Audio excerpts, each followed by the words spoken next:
হে বন্ধুরা, কেমন আছো? আশা করছি খুব ভালো আছে। তোমাদের সকলকে জানাই শুভ নববর্ষ। বন্ধুরা, আমি আজকে এসেছি নদিয়া জেলার দিঘালকান্দিতে প্রত্যেক বছর কিন্তু চড়ক মেলা এখানে খুব সুন্দর হয়, খুব ভালো হয়। এখানে দেখতে পাচ্ছেন গ্রামের মহিলারা কিন্তু চড়ক গাছটিকে পুজো করা হচ্ছে খুবই শ্রদ্ধার সঙ্গে। দুধ, তেল, ফুল, মালা এসব দিয়ে কিন্তু পুজো করা হয় এই গাছটাকে, কারণ যাতে কোনো অমঙ্গল না ঘটে।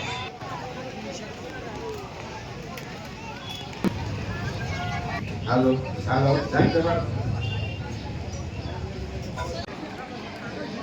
বন্ধুরা, গ্রামের মহিলাদের পুজো দিয়ে শেষ হলে গাছটাকে কিন্তু সাদা কাপড় দিয়ে ঢেকে দেওয়া হয়।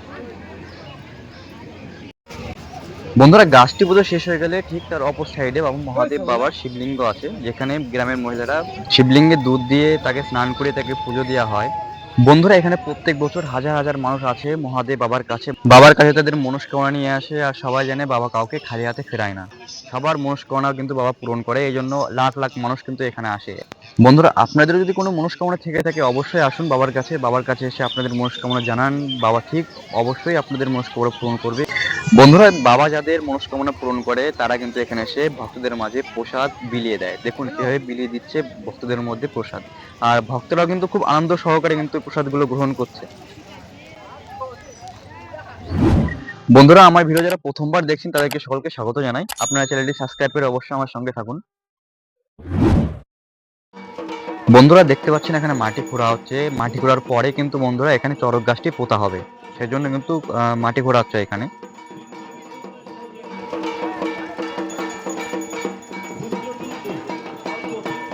বন্ধুরা, মাটি খোঁড়া শেষ হলে এখানে মন্দিরের পূজারী কিন্তু একবার শেষবারের জন্য পুজো করে, যাতে কোনো অমঙ্গল না ঘটে।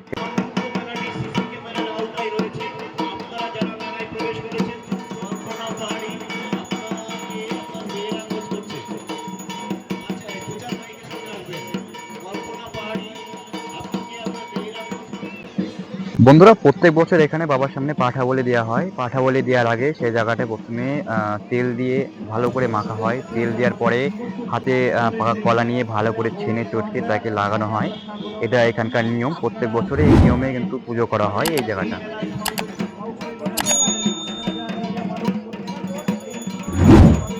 বন্ধুরা, তারপরে কিন্তু আবার এখানে পুজো দেওয়া হয় যাতে কোনো অমঙ্গল না ঘটে, সেজন্য কিন্তু এখানে সব সন্ন্যাসীরা একসঙ্গে বসে পুজো দেয় শেষবারের মতো।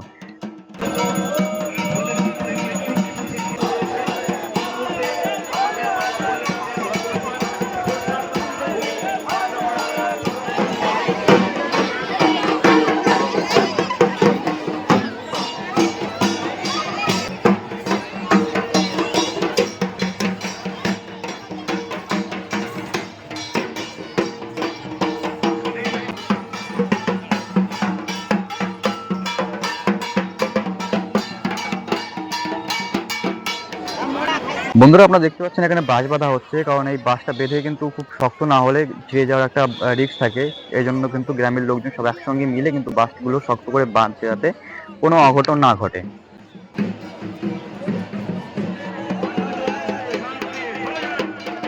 বন্ধুরা, দেখতে পাচ্ছেন এখানে পাঠাবলি দেওয়ার জন্য সন্ন্যাসীরা তারই প্রস্তুতি নিচ্ছে।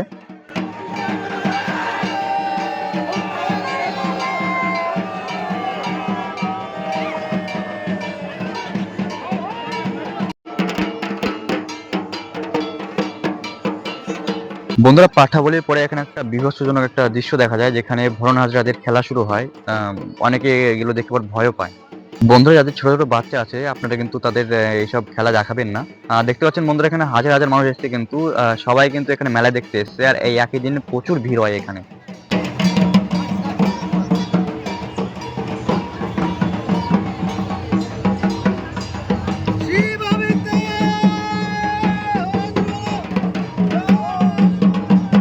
বন্ধুরা, দৃশ্যটি দেখে আপনাদের অবিশ্বাস্য লাগলেও বিশ্বাস করুন, এখানে যিনি দাঁড়িয়ে আছেন তার কিন্তু এখানে কিচ্ছুই হয় না। বাবা ভোলানাথের আশীর্বাদে প্রত্যেক বছর এই পূজারী এখানে এই খেলাটা দেখিয়ে থাকেন।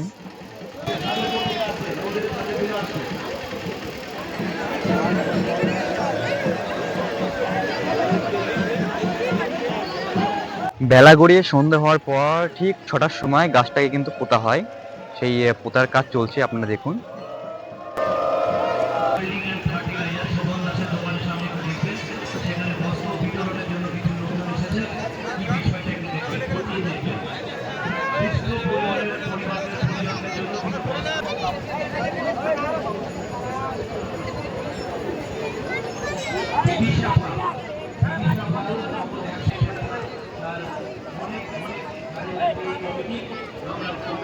গাছটিকে খুব মজবুত করে মাটিতে পোঁতার পরে কিন্তু এই কাকুকে নিয়ে আসা হয়। কিন্তু এই কাকুটা কিন্তু প্রত্যেক বছর এখানে চড়ক ঘুরে থাকেন। এই কাকুটিকে চড়ক গাছে ঝুলানোর আগে তাকে কিন্তু স্নান করানো হয়। স্নান করিয়ে পবিত্র করে তখন কিন্তু তার পিঠে বড়শি ফুটিয়ে তবেই তাকে চড়ক গাছটির কাছে আনা হয় এবং তার হাতে প্রসাদ দেওয়া হয়, যাতে তিনি ভক্তদের মাঝে প্রসাদ বিলিয়ে দিতে পারে।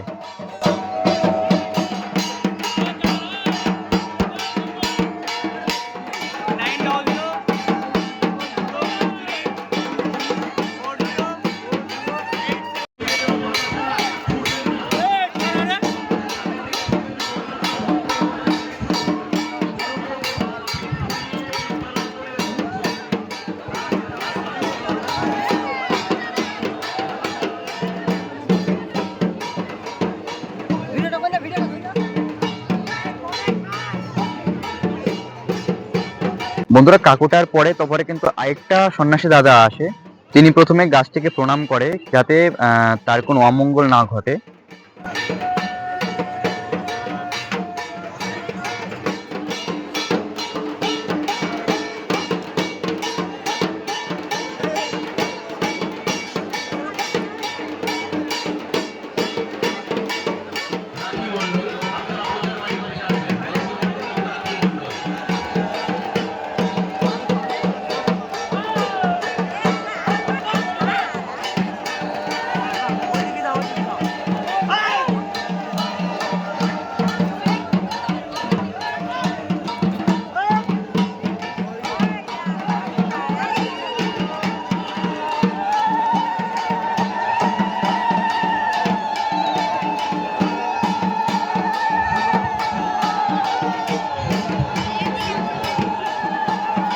বন্ধুরা, দাদাটি কিন্তু খুব জোরে জোরে চড়ক ঘোরাতে বলছেন এবং তার গামছা থেকে প্রসাদ বের করে ভক্তদের মধ্যে ছুঁড়ে ছুঁড়ে মারছেন, দেখুন।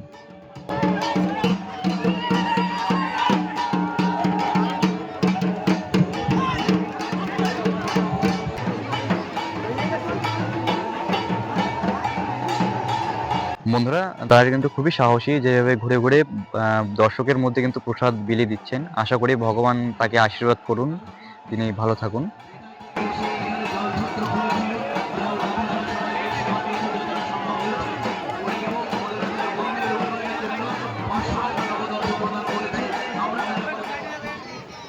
বন্ধুরা, চড়ক ঘোরা শেষ হওয়ার পরে কিন্তু অনেকটা রাত লেগে যায়। রাত লাগার পরে দেখলাম একটা কাকু জিলেপি ভাজছিল।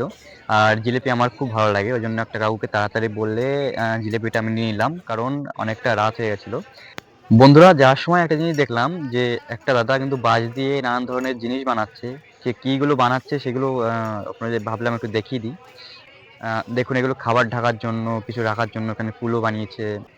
আহ, দেখুন, আরো নানান ধরনের জিনিস এখানে বানিয়েছে, ভাবলাম আপনাদের সঙ্গে শেয়ার করে জিনিসটা। দাদাটা কিন্তু খুব জলদি জলদি করে কিন্তু কুলোগুলো বানাচ্ছে, বেশি টাইম লাগছে না কিন্তু তার বানাতে। দেখুন, এখানে ফুলের সাজি আরো অনেক ধরনের জিনিস কিন্তু এখানে বানিয়েছে, খুবই সুন্দর দেখতে জিনিসগুলো।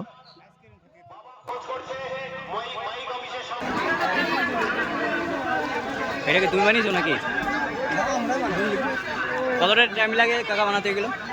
কত টাইম লাগে বানাতে এগুলো? 4-5 ঘন্টা লাগে না?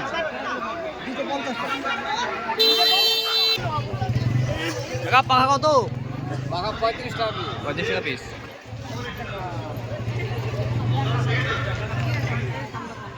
বন্ধুরা, এখানে কিন্তু খুব কম দামে কিন্তু খাটও পাওয়া যাচ্ছে। খাট, চৌকি, টেবিল, মিট কেস, আপনারা কিন্তু এখানে সব ধরনের জিনিস পেয়ে যাচ্ছেন খুবই অল্প দামে।